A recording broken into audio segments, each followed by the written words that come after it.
Okay, welcome to Corporate Committee. Can I just start off with the protocol? If members wish to participate in a non-decision-making capacity, they're able to do so remotely. This meeting will be live streamed for public viewing and a record of the decisions will be published after the meeting. I would like to remind members of the following protocols. Only speak when invited to by the chair. If you wish to speak, please raise your hand and direct all communications via the chair. For those joining remotely, please ensure that your mics are muted when you are not speaking. If you're having any technical difficulties, please use the chat function to alert the meeting. Please do not use the chat function for putting formal questions to the committee or to make comments. I'll now hand over to the chair. Thank you, Rabia. I'd just like to make reference to the members that are here in the chamber first. So we have, would you like to introduce yourself, members? Hello, I'm Councillor AJ Tahan, Hagston Ward Councillor. Vincent? Councillor Vincent Stubbs, Hackney Central Ward. Councillor Penny Root, Victoria Ward. Councillor Johnson, And we've also been joined by the Cabinet Member for Community Safety, Councillor Susan Fajana Thomas. Very, very welcome. I'd like to, we've also got members online. If you could show the...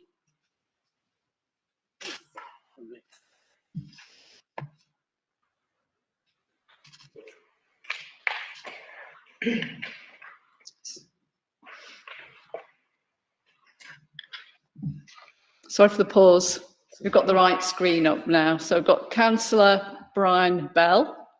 We've got Councillor Patrick Spence. Thank you for joining us online. We've also got Josephine, our legal officer, and Jerry McCarthy, Director of Community Safety. I'm sure I've got your title slightly wrong, Jerry. Apologies for that. You can correct me when you speak. Yeah.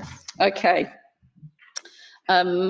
Apologies for absence. Have we had any apologies? Yeah, we've had apologies from Councillor Rathburn, Councillor Hanson. Thank you.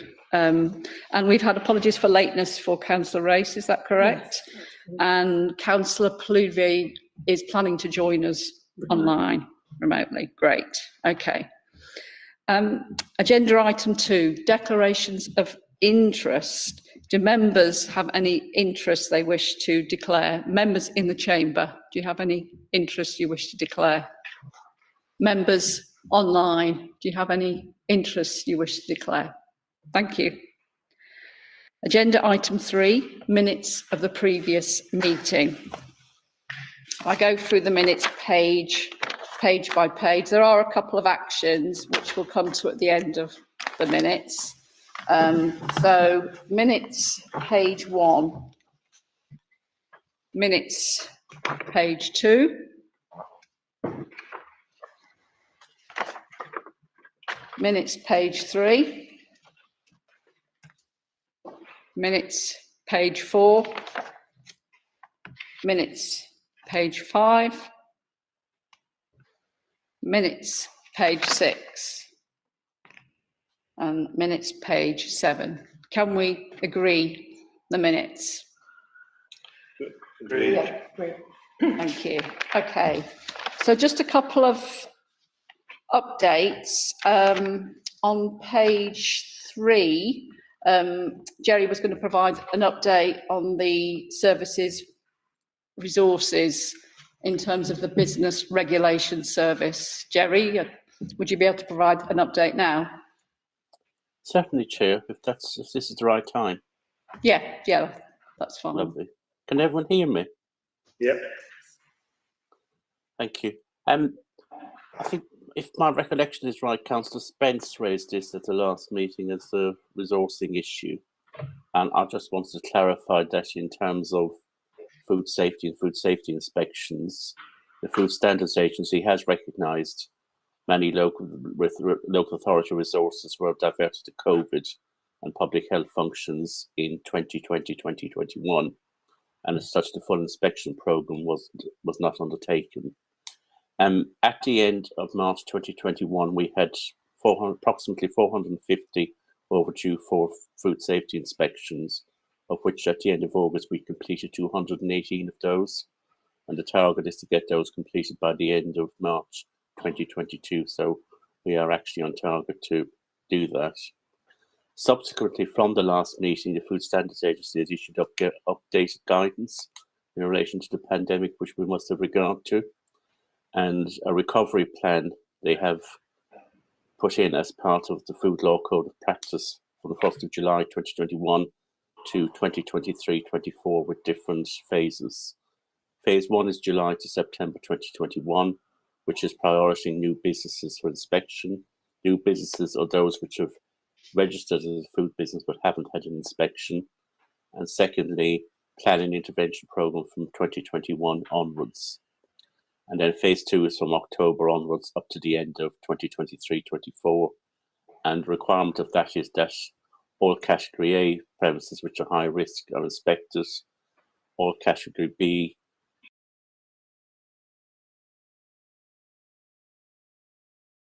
for food hygiene or A for food standards receive an inspection, all category C and those which are not broadly compliant receive an inspection, all category D receive an inspection if they're less than broadly compliant as well, and then all category C for food hygiene and broadly compliant would receive an inspection, and that model would be implemented in 2023-24.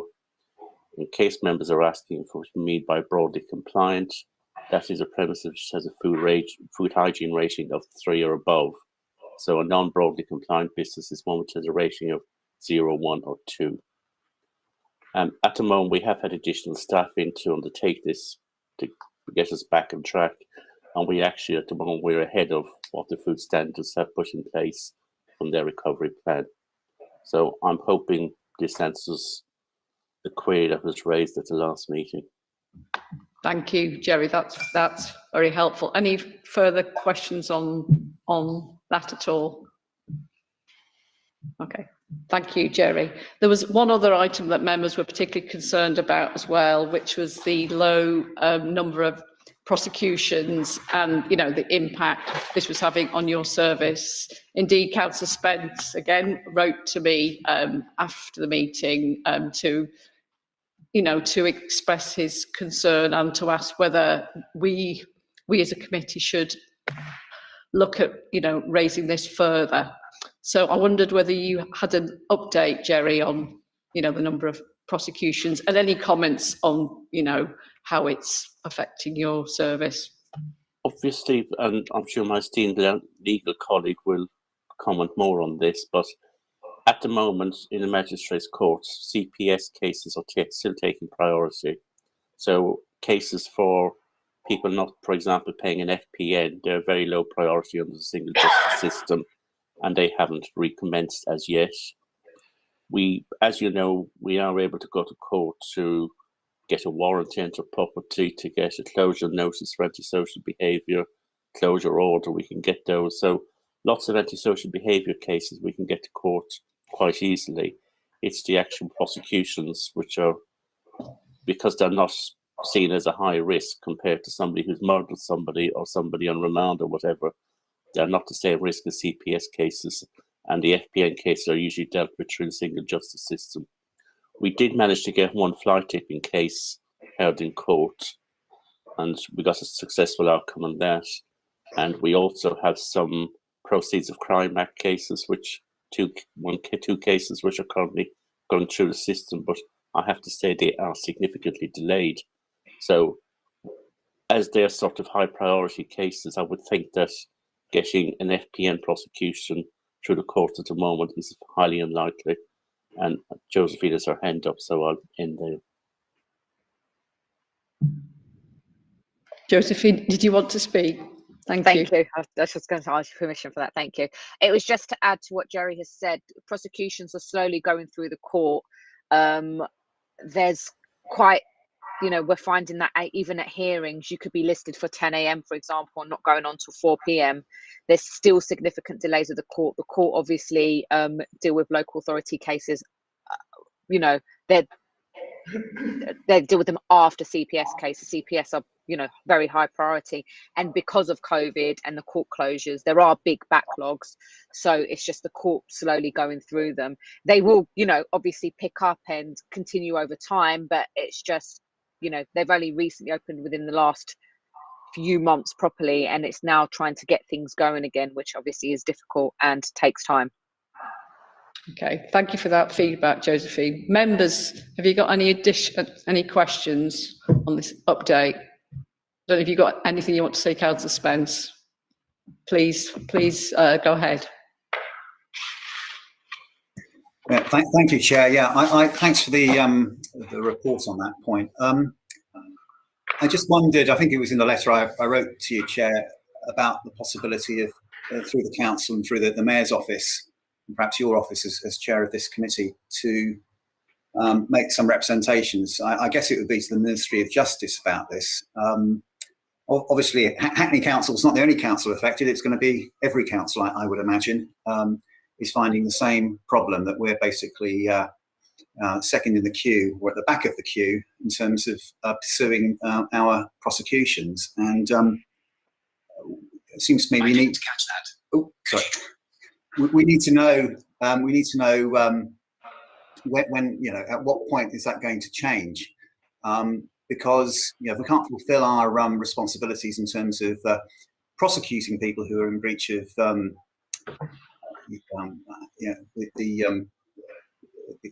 things that we need to enforce, then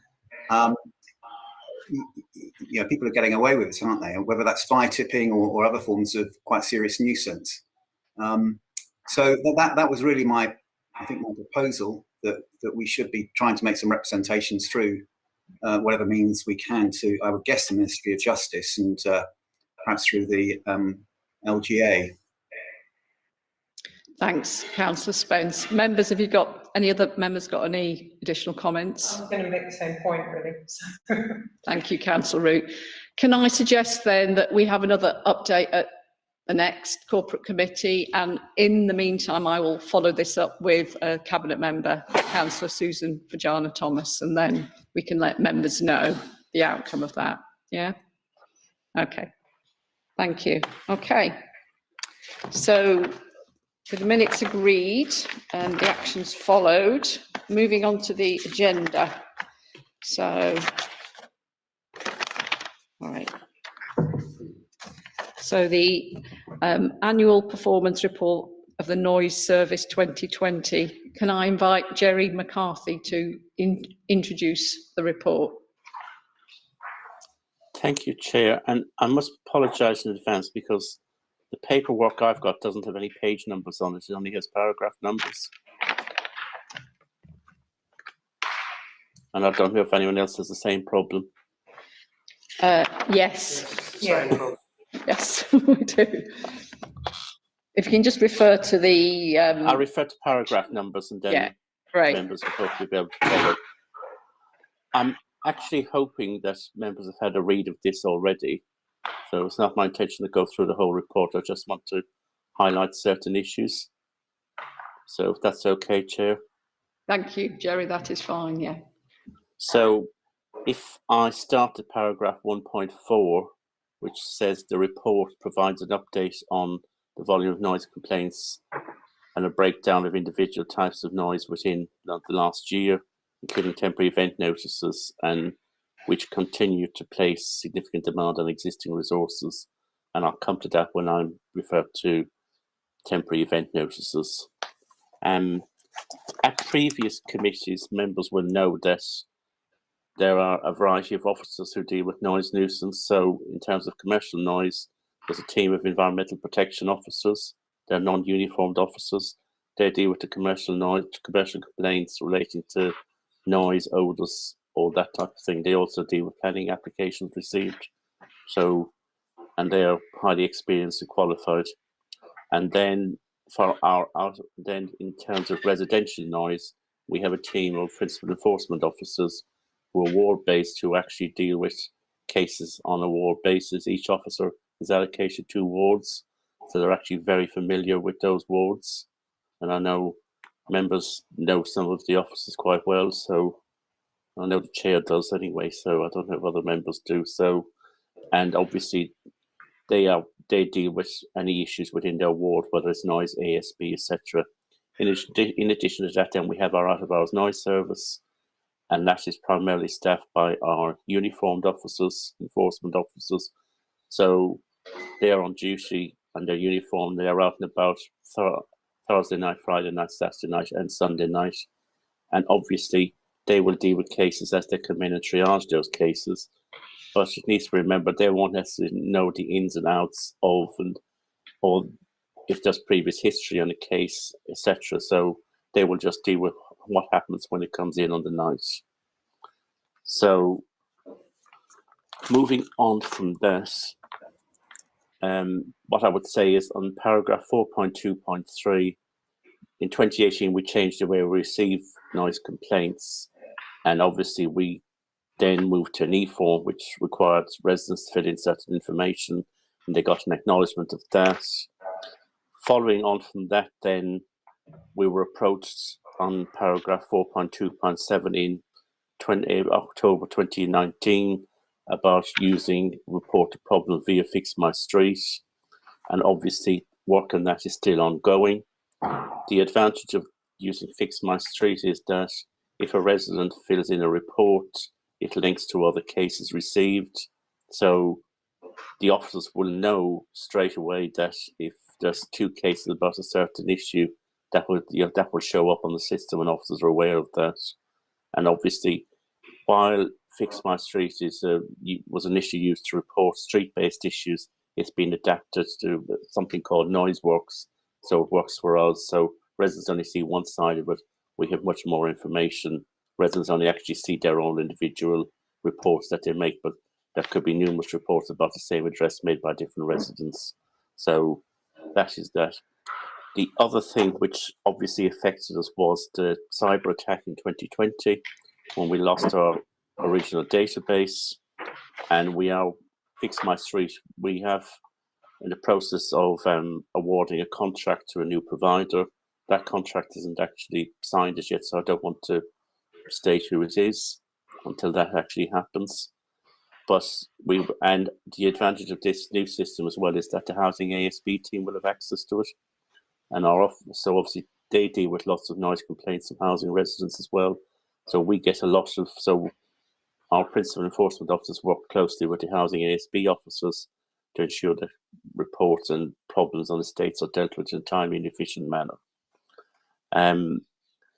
As I say in paragraph 4.2.14, the principal enforcement officers, they do a much wider work than actually dealing with noise specifically. They deal with a huge range of ASB as well as noise, and obviously Hackney is actually very good at dealing with significant ASB issues that happen. And I have mentioned the out-of-hours service as well. That's 4 nights a week. Obviously, the other thing is it can take time out of hours to deal with a request. So if, for example, we have 2 teams on duty, but if, for example, we get a report of an unlicensed music event somewhere like Hackney Marshes, all our resources are diverted to that, which means that other residents ringing up or contacting the service will not necessarily get their issue dealt with on the night, because it could take a couple of hours, probably even all night, to deal with that. Or if officers were dealing with, for example, intruder alarm ringing, then that has the potential to affect more residents than a one-off party affecting one other resident, and that will get priority. And also what gets priority are ongoing investigations. So if a resident has an investigation open, and for example, say we have to have consenting diary sheets to the team, and they have, or either a notice has been served or they've had a previous warning, then that will get priority over a new case that comes in with no previous history on it. I have outlined the reports we got in 2018 and 2019. You will notice there were a lot more reports in 2019. The reason for that was that we changed how we reported noise in May 2018, so that's why that figure is less than for 2019. In paragraph 4.2.20 and 4.2.21, there is a comparison for the summer months of 2019 and 2020. and you will see the reports were up significantly in 2020, which is we have put down just being due to COVID, people being at home, people living above each other 24 hours a day, children went to school. So it was a very challenging time for people. It was a very challenging time for the service as well to deal with these issues. And people had learned to be probably a bit more tolerant of each other and that, because people were living on top of each other 24/7, rather than children going out to school, parents going out to work, going to community centres, etc. They were all shut. Chart 9 shows all the commercial noise complaints that were received in 2020. Obviously, there's a gap for sort of October because we didn't have any statistics due to the cyber attack. And obviously, there's a lot of work that goes on in relation to that, and there's research on every service request. And then the other thing I did want to highlight was paragraph 4.2.24, which shows that the activities of the Environmental Protection Officers is also directed through the weekly tasking process, where there are problem premises are identified through that process via our intelligence hub, and problem commercial premises will get priority over a weekend as well, where we know there's an ongoing issue where residents may have complained about the same place for the previous 2 or 3 weekends. Paragraph 4.3 refers to temporary event notices. I'm not going to go into that in a huge lot of detail. It's explained how the system works quite well. The problem with temporary event notices is, and I see Councillor Pluvia has joined and should be well aware of this, is that the cost of a temporary event notice is £21, and anyone can apply for a temporary event notice or anywhere. So in your front garden, Councillor Potter, I could apply for a 10, pay £21 to have an event in your front garden, and you couldn't even object to it. So, and this year in particular have caused us a lot of problem in that lots of businesses, when they've reopened, applied for block temporary event notices.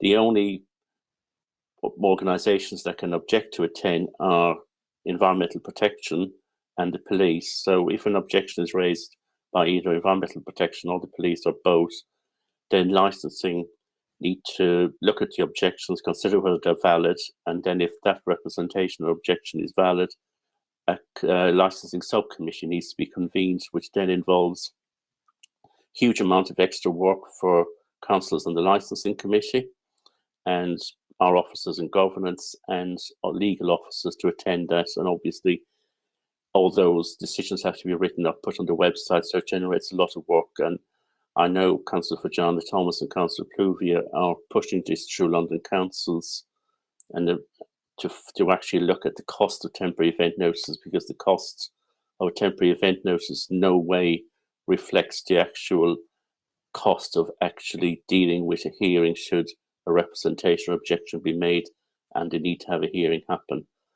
And the time limits on this are all very tight as well, and that's the other issue with that. So we are making representations that to get that fee vastly increased.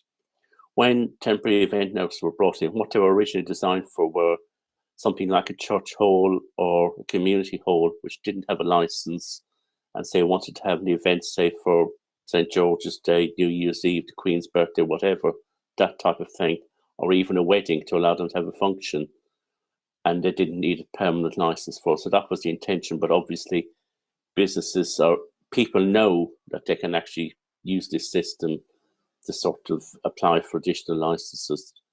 And one of the other thing a 10 will do as well, if you have a licensed premises that's open till 2 a.m, you can apply for the requisite number of 10s per annum to open till 4 a.m. X number of times per year. So that obviously creates additional pressure on services as well, because ultimately we may get noise complaints from premises that are open till 4 a.m. as opposed to being open until 2 a.m. So that's really what I want to say, Tennis. I will take questions on that because I'm sure members might want to ask further questions on that. Obviously, in paragraph 4.3.7, you will see that in 2020, compared to previous years, the number of 10 subs significantly reduced. But I have to say, since July, even June, that has gone up significantly. Since June, the figures it's back up again because lots of premises have just applied for block 10s to cover what they haven't been able to have earlier in the year.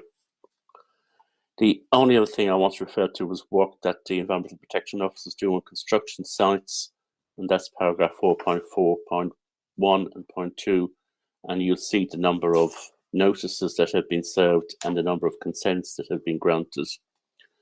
The reason why we would grant a consent to somebody is where a construction site needs to do work, for example, they need to work, say, later into the evening, or they might want to work on a Saturday afternoon and occasionally work on a Sunday. And it's not something we want because we don't want residents to stay up 7 days a week, but what we do is we issue a consent with very strict conditions so that residents don't actually get disturbed. So that is why we would issue a consent as opposed to dealing with it through the service of a notice.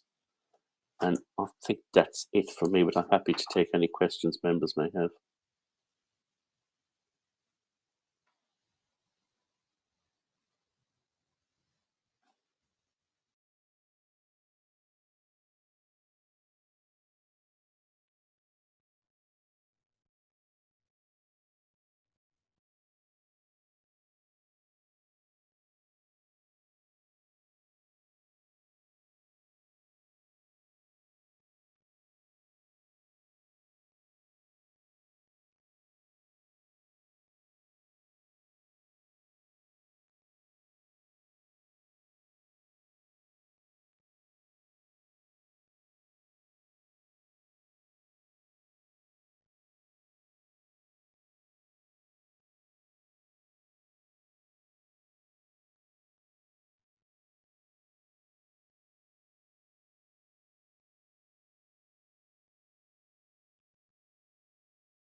Hi, Rabia. The council chamber's microphone is currently on mute.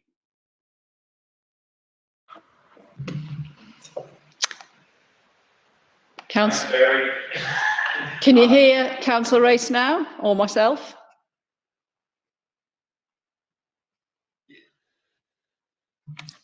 Have I pressed something? Can you hear now, Jerry? Yes, we can hear you, Councillor. Thank you, Jerry, for including TENS in this report. As you all know, we get a significant number of TENS for Shoreditch, which is the ward I represent.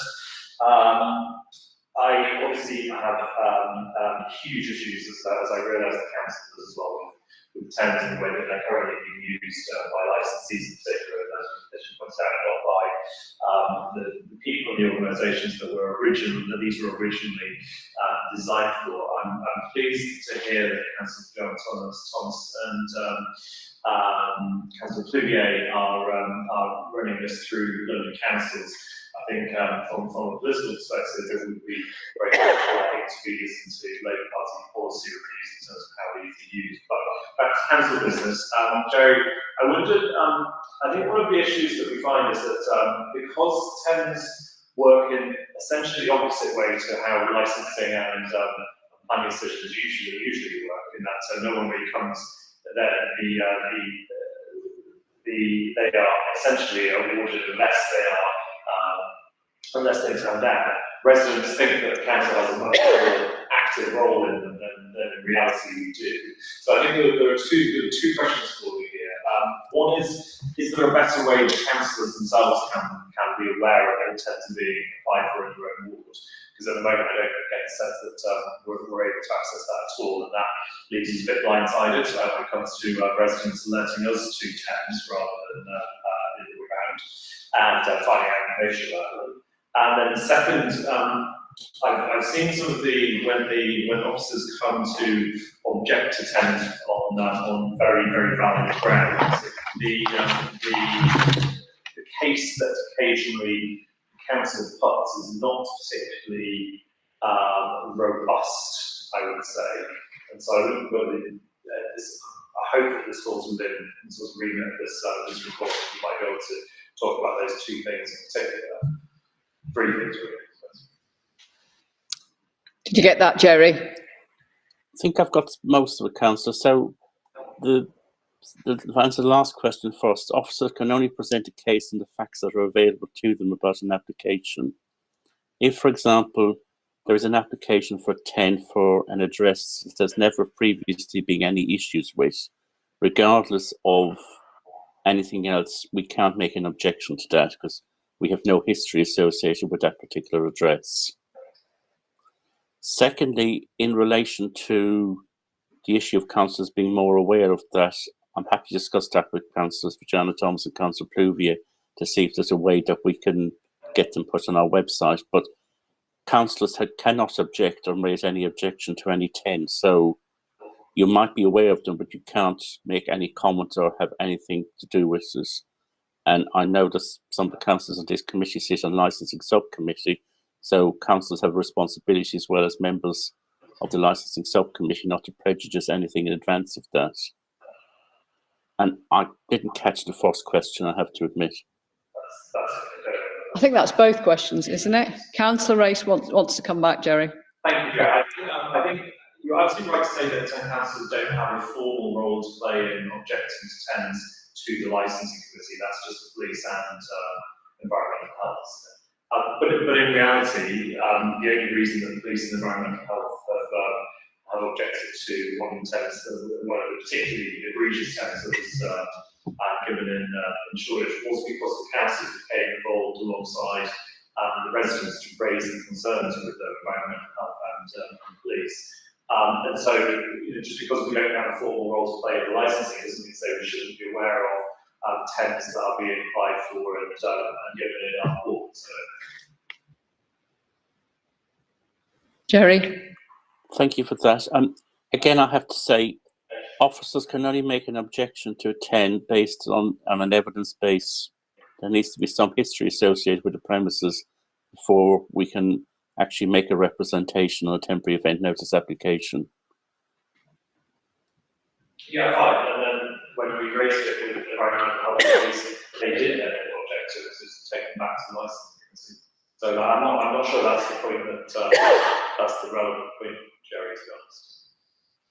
I think the point is that councillors should have the ability to find out if 10s are being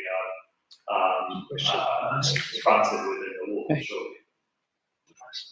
Okay, I think this is a question we can take further and have a conversation with Councillor Pluvier as well, Councillor Race, and we'll see if we can try and get a better understanding or action on that basis. Can you make a note of that? Rabia, thank you.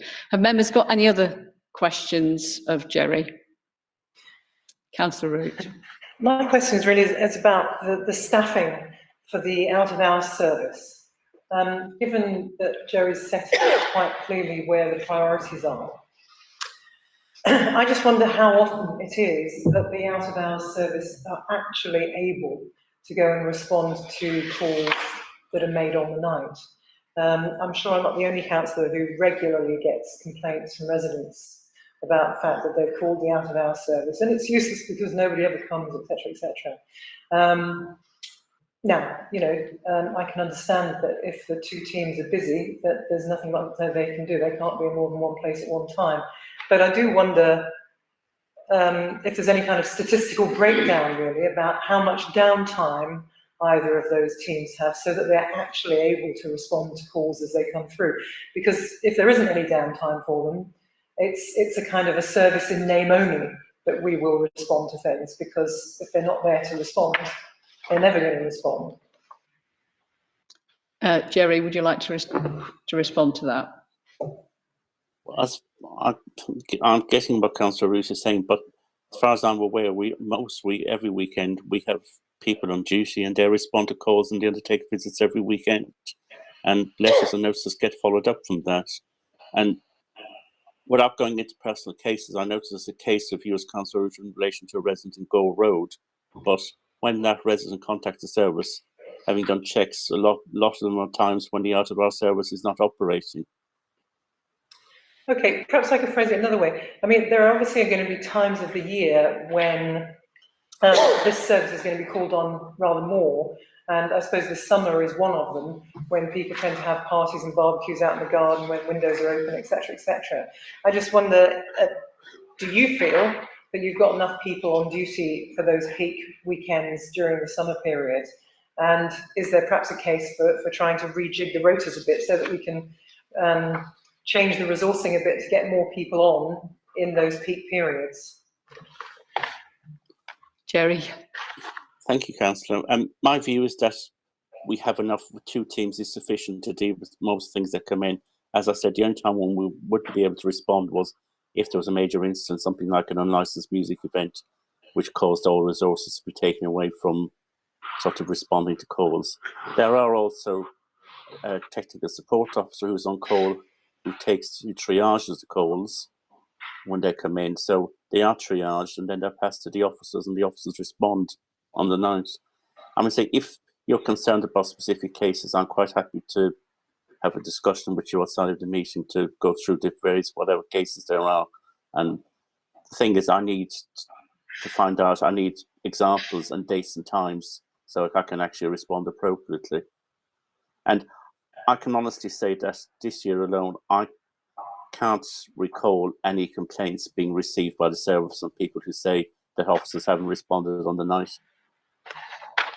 I'm really surprised about that, actually.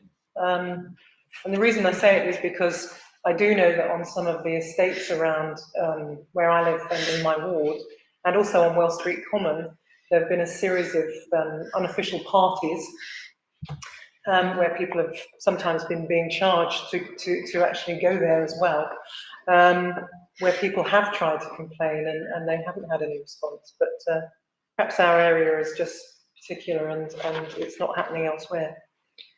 Yeah, I think, can I suggest that you actually follow that up with Jerry and just see if you can, quantify those, or qualify, should I say, those that kind of feedback you're getting from residents, Councillor Root. Thank you. Councillor Rates has got his hand up, and Councillor Joseph. I'll take Councillor Joseph first, just because she hasn't asked a question, and I'll come back to you, Councillor Race. Councillor Joseph. Oh, sorry, Councillor Race, was it relevant to what has just been said? Go on then.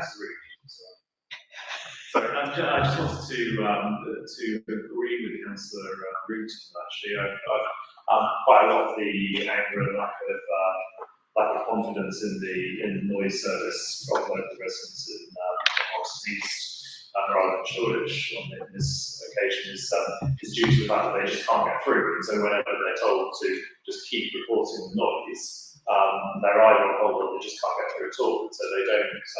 And certainly this was the case before lockdown last year, and so we're sort of slightly different times now. But I do want to sort of just agree with my colleague there that we've had quite bad feedback for it. And I suppose what would be useful to see in the report is sort of how many calls, how long people have to wait on call before it's answered, how many calls are dropped, how many people have to ring back over and over, for example. So because that would give us a sense of the sort of service that residents receive.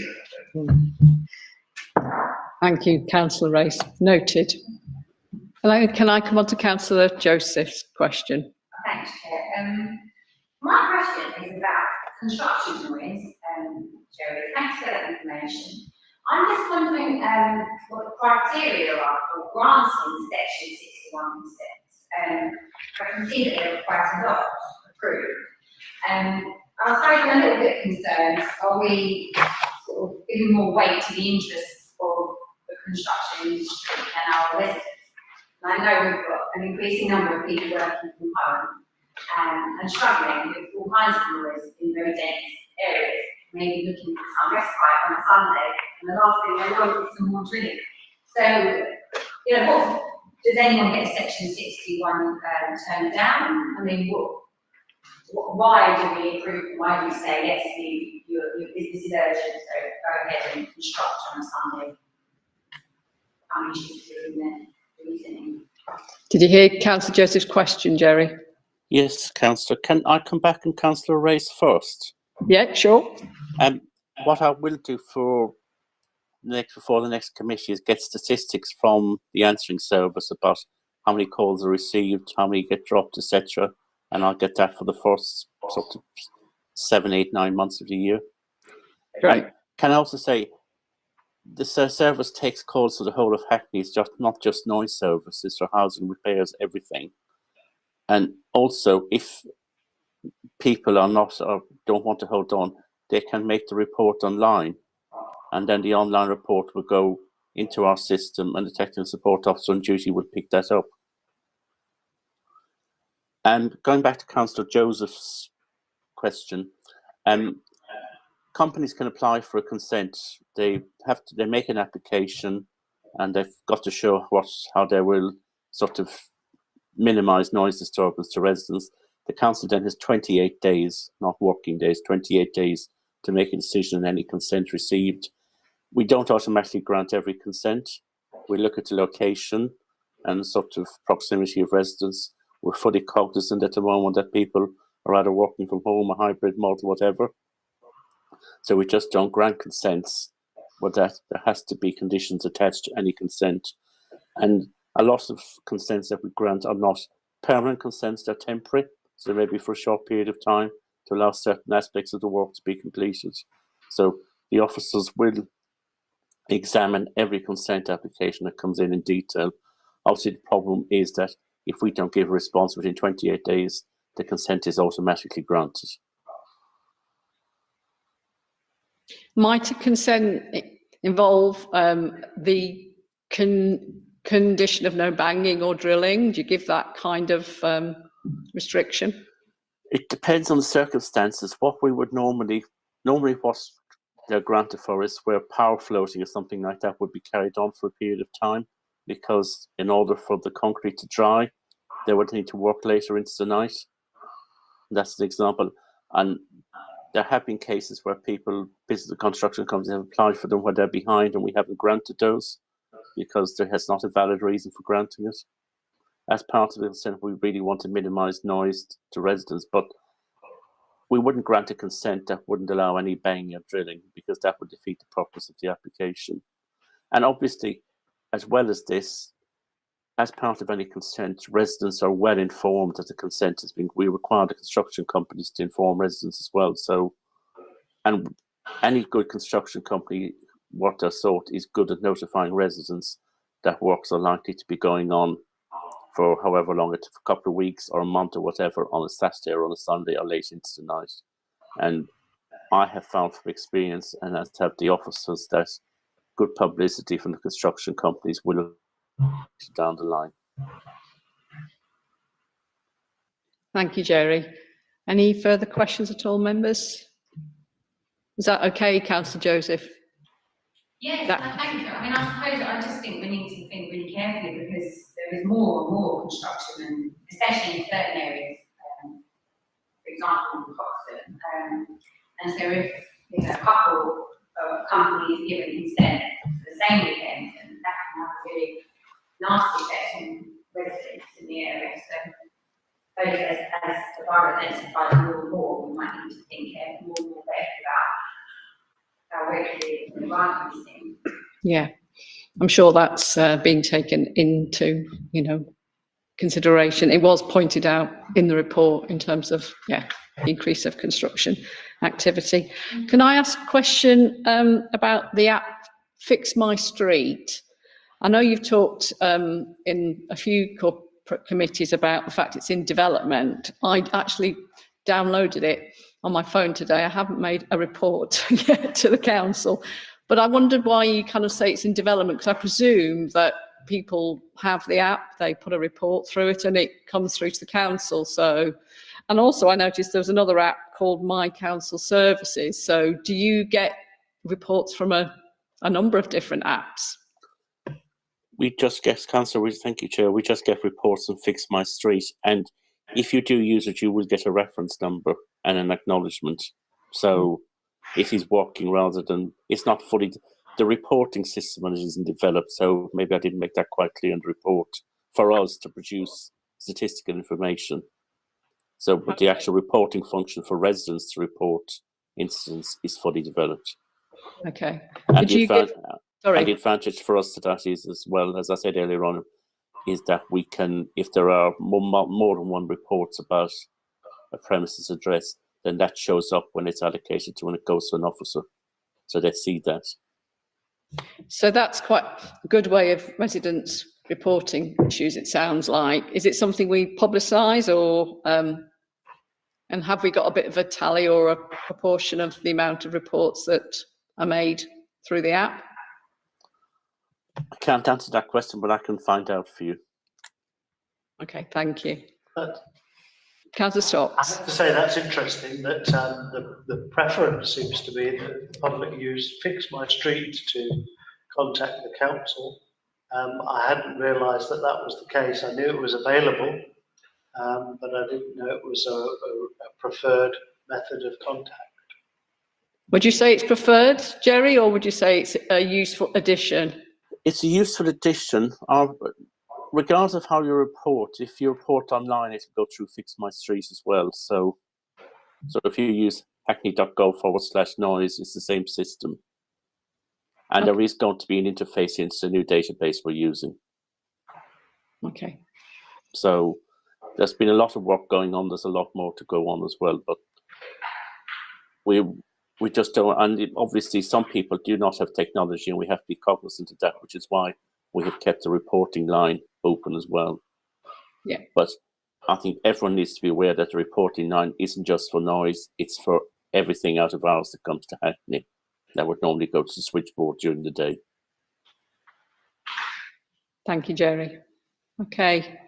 If there's no more questions, members, can I suggest that we note the contents of this report? Noted. Noted. Okay. Thank you. Moving on to agenda item 5, the annual report of the Public Space Protection Order, previously designated the Public Places Order.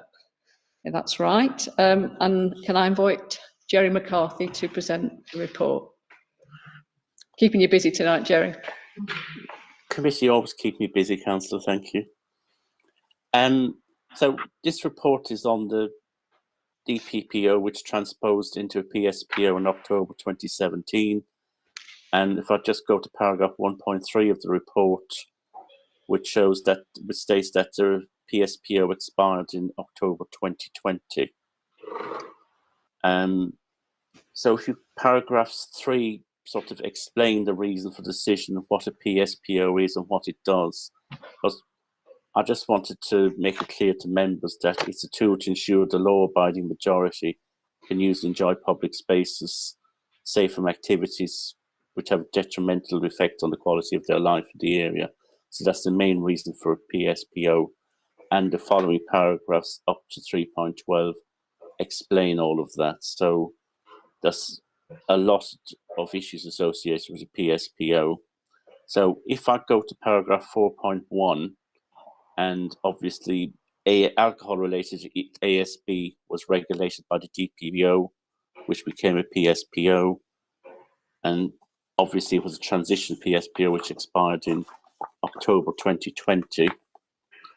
Then obviously the council believes that reintroducing a public space protection order will help control ASB associated with alcohol consumption in a public place, and also enable officers, council officers and the police to sort of issue warnings and fix penalty notices where appropriate for not complying with requirements of a PSPO. So prior to the PSPO expiring in October 2020, we actually undertook a consultation exercise in September and October, and that lasted for 6 weeks from the 15th of September to the 30th of October 2020.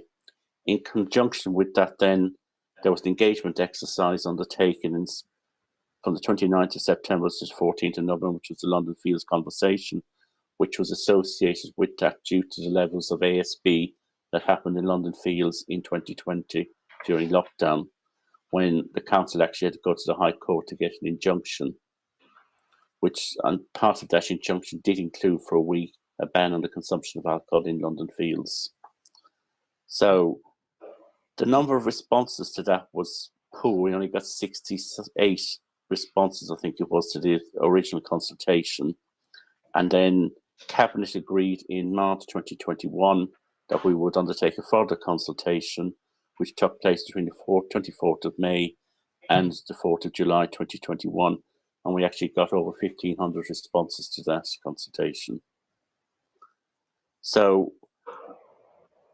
going back to PSPO, sort of one of the issues that sort of PSPO was in place is to deal with the street-based population.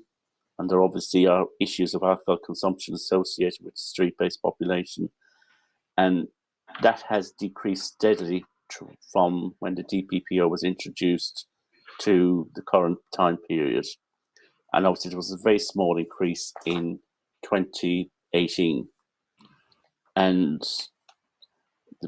above paragraph 5.2.3, you see some figures for the different wards and the incidents that happened in the last year. So it's not significant numbers of issues associated with street drinking. But the thing is, we do need the powers available if there are any issues so that we can actually address those issues. One of the things I sort of would like to point out as well is that the council recognises street drinking as prominent amongst the street homeless population. And one of the things the council set up in 2019 was a street outreach response. And a key priority of that was to launch and sustain a significant programme of outreach to work with people who are rough sleeping, encourage them to engage with the council, find alternatives to life on the street. And the council actually offers a personal navigation service, so helps clients to have a consistent and stable contact, someone they can turn to for help when finding their way through various services that are available to them. And obviously, it identifies accommodation options for people who are on the street as well that best suit the individual. And it could be any type of accommodation. The council also has a street users outreach meeting, which occurs monthly, which plans and coordinates support, interventions, treatment for people, and enforcement actions for individual street users. And one of the posts we created as a result of the last manifesto commitment was a street user officer in my service area, which sits within the intelligence hub, and they actually undertake a huge amount of work with SORT and the individuals on the street as well. And that was actually a manifesto commitment from the current administration, which has been put in place and has been achieved. And so that's something we did.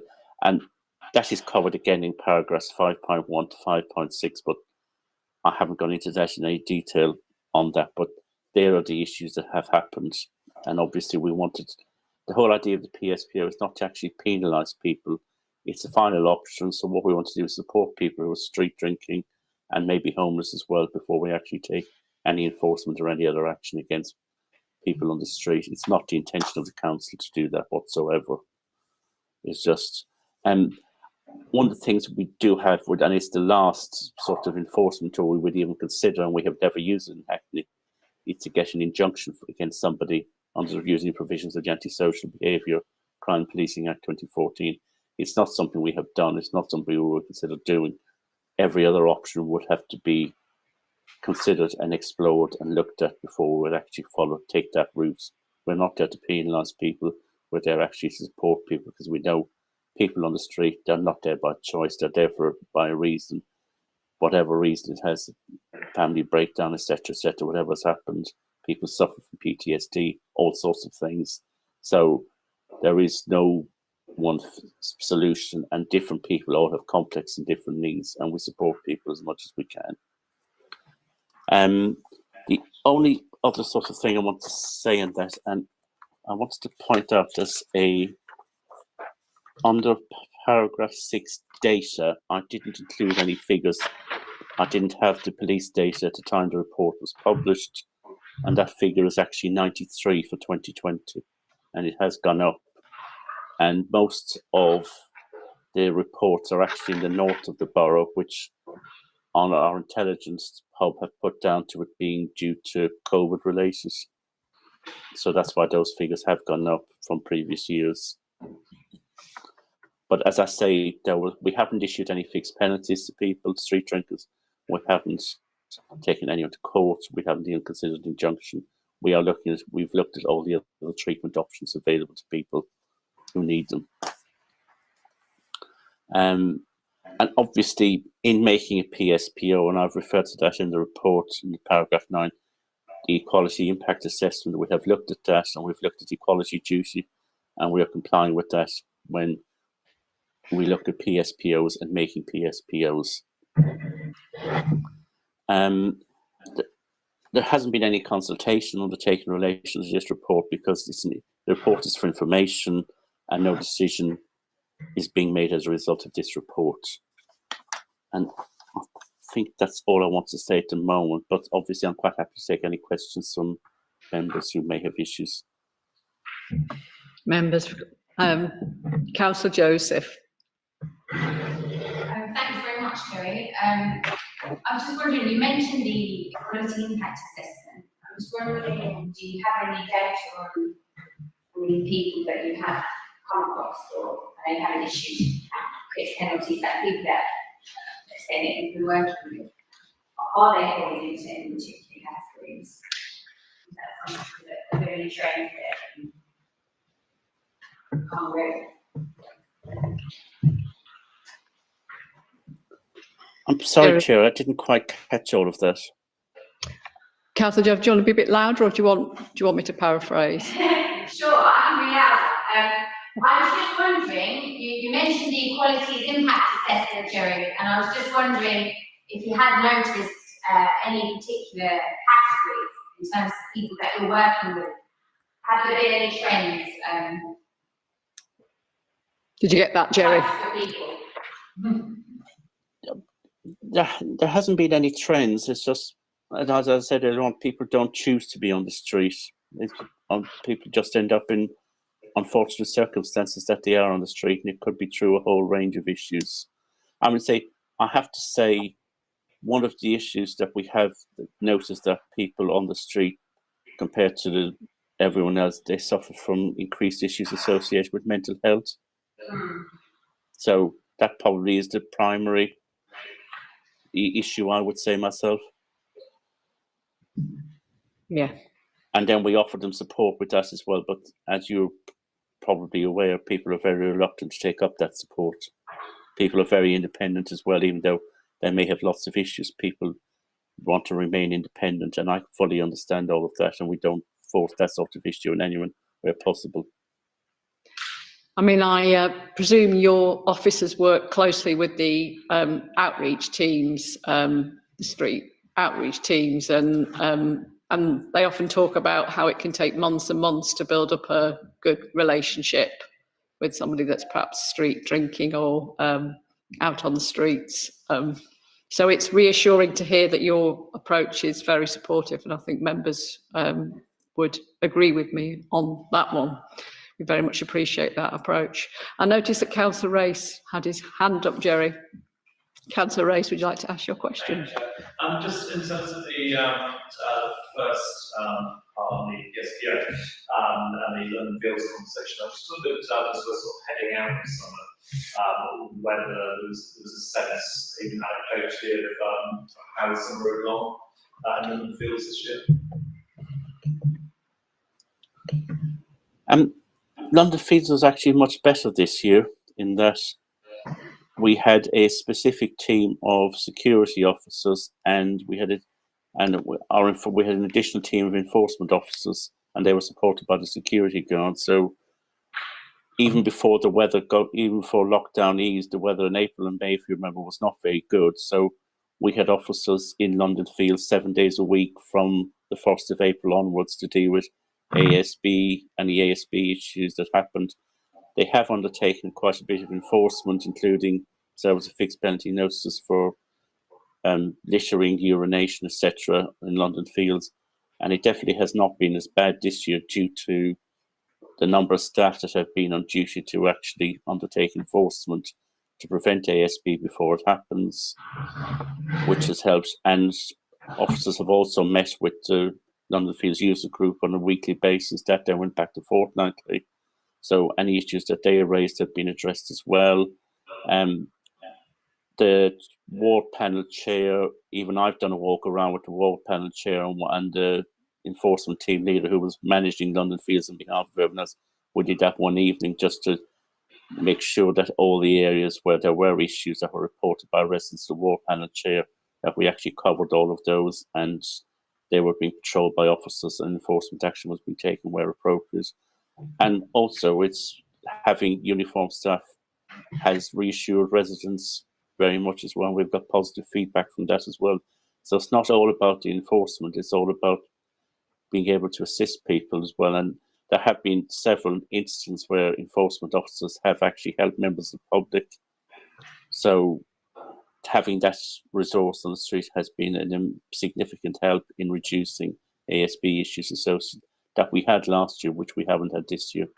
I'm not saying the ASB has gone away, but what I'm saying is that the visibility and the enforcement action we've taken has actually having people there all the time. And also we have had additional waste collected from London Fields this year. So there were additional bins, etc., provided from early in the year to help cope with any additional waste that was generated by visitors to London Fields.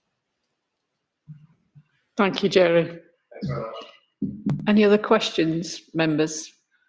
Could I just ask Jerry, what next? I know the PSPO finished in October 2020, and you've had a second consultation recently. What are the plans going forward? The plan is that at the moment is officers are recommending that the previous PSPO that existed as it was will be recommended for approval by Cabinet in October. Okay. Okay, thank you. Obviously, that's subject to approval by Cabinet. I can't read their mind on what they agree or not to agree, but that would be the recommendation from officers. Yeah. And I think the committee would like to get an update on the numbers. As you said, the numbers have grown quite a bit, the report by the police, in terms of they're now 93, to see whether that is perhaps an impact of COVID or perhaps that's, I think the committee would like a continued report of that, of course. Councillor Stopps has got a question. Or a comment. There are some persistent problem areas, which the Narrowway and the church gardens is one of them. Dalston Gillette Square is another, etc. I wonder if we could, in the future, the council, have a sort of a summary of where we are on these particular persistent problems, because I don't think you're ever going to deal with the Narrowway and the church gardens completely. It'll always be there, it seems.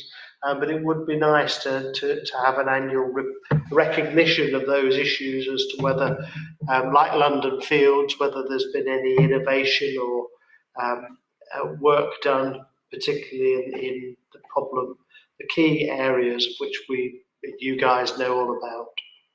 Thank you. Jerry, would you be able to comment on that? I can actually, because we actually have a Hackney Central project which is concentrated on the Narrow and Mayor Street, which our street population coordinator set in place in April this year in partnership with the police and Royal Mail, because one of the things we even got done was we got some of the post boxes repainted because there was graffiti on them, and Royal Mail have cooperated with that. What I can do is send an update on that project to Rabia, and then she can circulate it to all the members on the committee, if that would help. Yes, it would. Thank you. That'd be useful. And in relation to Gillette Square, Council Stops, we have a specific action plan to deal with the ASB and the issues that are happening in Gillette Square, and that's in partnership with the police, regeneration. And what I can do is highlight what's in the action plan for Gillette Square as well to Rabi, and then she can share that with members. And any other key hotspot areas as well, Jerry? They're probably two of the biggest problem areas. I would say Mayor Street and Narrow and Gillette Square are top. Okay. Okay, thank you. That would be useful. It would be, yeah, if you could circulate that. Great. Well, again, this is a report for noting. There were no official recommendations from this report. So if I could ask that the Corporate Committee members note the performance report. Thank you. And I'd like to thank you, Jerry, and your team for the work, both in terms of the previous item and also the work that you do around this area too. So thank you very much. Thank you. Okay, I think if you want to leave, Jerry, you're very welcome. We can stay to discuss our work programme. Or if you'd like to have your evening back, then Go home. you can go home, yeah. Okay, moving on to agenda item 6, the draft work programme. If members could turn their attention to pages. That's pages 1 of the work programme. I don't know what it is in the agenda pack, near the back. So the one in December, which is we've now changed the date to the 14th of December. So just note that in minutes. We've got the pay policy statement and council stops. We've got the planning authority monitoring report, which I'm sure we're all looking forward to. Not the planning authority. Okay. Any comments on the draft work programme? Councillor Stops. Can I put a little bit in for one more item, and that is this an AOB or an item for the committee? An item to add into our work programme. Okay. Can I do that? Go ahead. Well, why don't you suggest so 2 it? years We'll take ago, it from 18 there. months ago, Tyler, I forget his second name now, was substituting for Andy Cunningham, and he came and told us about how they had a system of keeping our pavements clear of overgrown vegetation. Okay. I remember writing to him about one particular hedge, and to date nothing has happened. A year and a half later, the routine, the process which was described there, I said at the time, doesn't play out in reality, and it hasn't played out. I would like to go back over that subject because it is important. You know, some of our pavements have got hedges that cover half of them, and they should be cleared, and we have the powers and responsibility to clear them. And I think this committee should have some oversight on that and hold the officers and the council to account for it. Do members agree that this is something that we want to look into or get an update on? Because I think it came up last year, didn't you know? It was about April 2020. April 2020. I think we could certainly ask for an update, Councillor Stops. I don't know if it merits a whole item, but an update. Well, I'd like to see Andy Cunningham come and tell us, you know, explain why. I mean, I understand there might be a COVID excuse for it, but it predates COVID indeed. You know, the issue has gone on for a long time, and I've tried to raise raise it on the agenda, but it seems to me that it requires intervention by councillors before anything happens, and the system isn't really working as it should. Can you put that to me in writing? I will do. And I will contact Andy Cunningham and we'll take it from there. Thank you. Yeah? Okay. So apart from a suggestion by Councillor Stops, Councillor Root. I was just going to ask, since the date has been changed to the 14th of December, I just wondered, it's just a horrible week to have any meeting, that particular week, and I already know that I won't be able to come to that meeting. Now, I'm not asking everybody to change their meetings because of me not being able to come, but I suspect that is the week when people have so many Christmas commitments of one sort or another. I just wondered if there was any chance of shifting that meeting backwards or forwards. I think we had the problem with the 15th was that it clashed with the skills economy and growth, and there's about 4 members from that committee also on this committee. Just a bit of an oversight. But we are, and I think we looked, didn't we, at dates, and there wasn't really. It's chock-a-block. There isn't really any dates when the council chamber's not being used, or so. Yeah, I think that was the majority of time that people could attend of the 2 options we gave, wasn't it, Rabia? They clashed with licensing committee Oh, Yeah. yeah, so it's clash with licensing too, so it's not ideal. Anybody here sit on licensing? Emma. Councillor Emma. AM back. Yeah. Yeah. I mean, we can relook at it again, but I think that was the best date. So should we go back and just have a look and just clarify that it's the best date for most people to attend? Yeah, is that okay? Councillor Ray. So, you know, there is also an oversight scrutiny committee meeting for health review. John Thompson will be out between 6 and 7. Okay. So you won't be able to attend for the first 30 minutes. Okay. All right. We could try and find a date at the end of November. That would suit me much better. Which one? Yeah.